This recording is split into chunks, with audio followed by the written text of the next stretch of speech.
Good morning, friends. It is the fourth Sunday of Easter, and we give this Sunday the nickname Good Shepherd Sunday because in the Gospels, in each of the three cycles of the lectionary, we hear from John 10, and we hear where Jesus refers to himself as the Good Shepherd.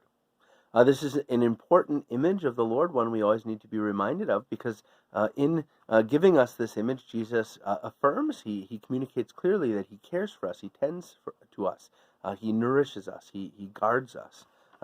Just the text I'd like to focus your attention on in the middle of the passage. I am the good shepherd, and I know mine, and mine know me, just as the Father knows me, and I know the Father, and I will lay down my life for the sheep.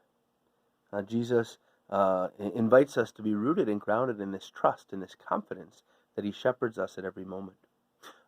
Friends, in recent weeks, I've had a couple of different conversations with people where it became apparent to me that the different people I was talking to in different ways, but where there's this theme of this great fear and anxiety about the state of the church, or maybe even approaching despair or discouragement.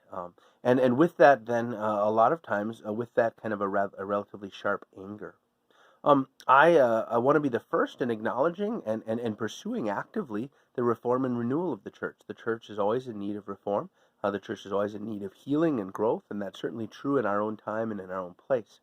But I think one of the things that kind of stuck in my heart in these conversations was this fear that this healthy passion and motivation was maybe being twisted, maybe by the work of the enemy, into something leading to despair, leading into harsh and bitter anger, leading into kind of giving up on the church and imagining the state of things to be far worse, maybe even than it is.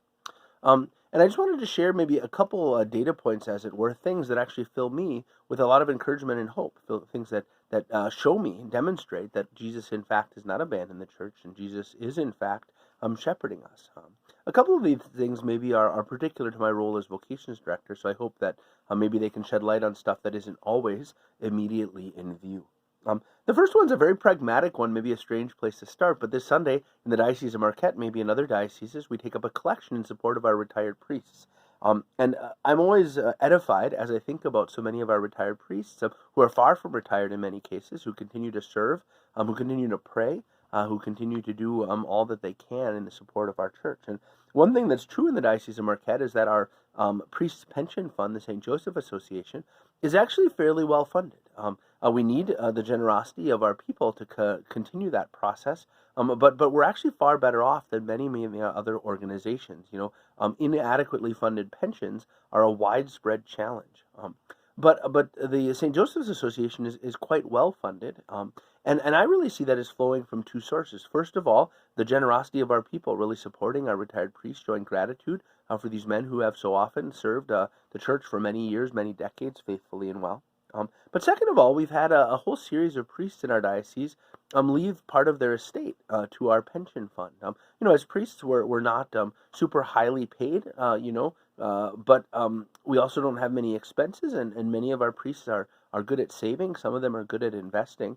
And so one of the reasons our priest pension fund is well funded because of the generosity of these men who have, not only served the church kind of in their lives, but even in this generosity after their deaths. And I think that's very appropriate. There's nothing maybe heroic about that. But to me, it really speaks to this sense of connection, this sense of common purpose. And I really experienced that across the generations of our presbyterate. Not always people who see things the same way or have compatible personalities always, right? As priests, we can be at cross purposes with each other, but certainly on the whole, this sense of common mission and common purpose. One very small but not insignificant practical expression of that has been this generosity, both by our people and our priests to our priest pension fund. The second one the second one also has a pragmatic kind of starting point.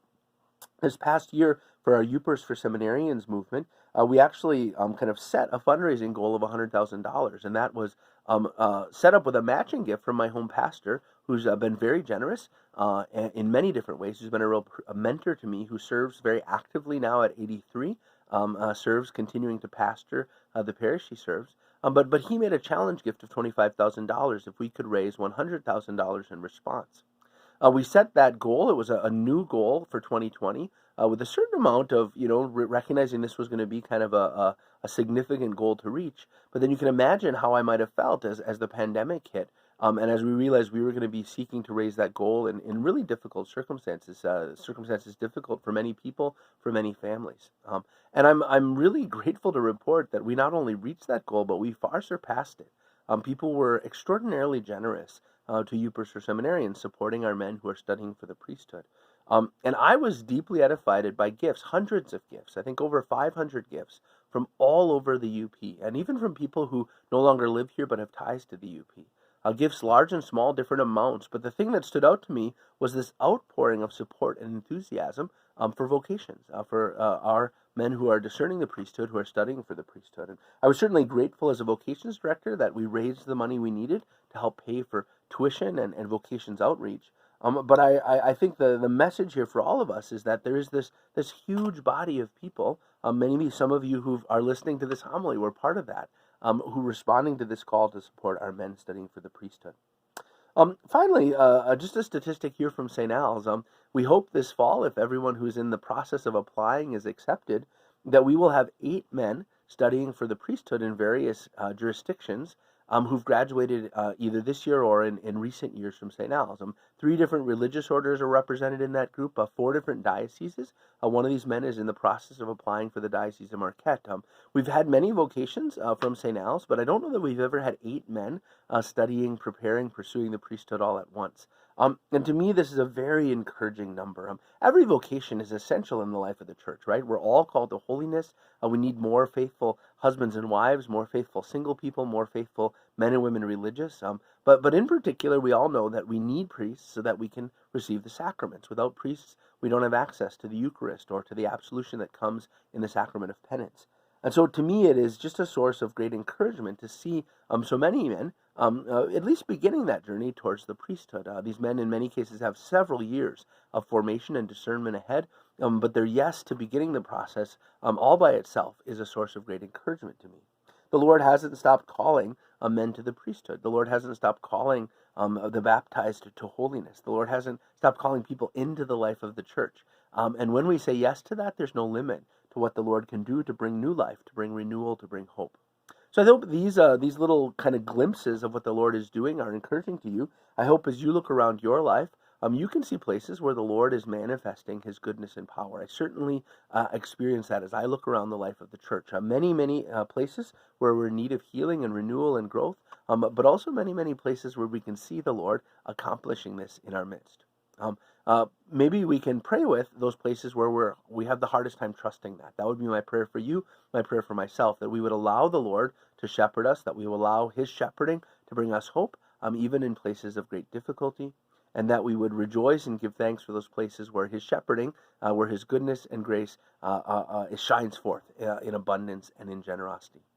Know of my prayers for you, brothers and sisters. Please pray for me.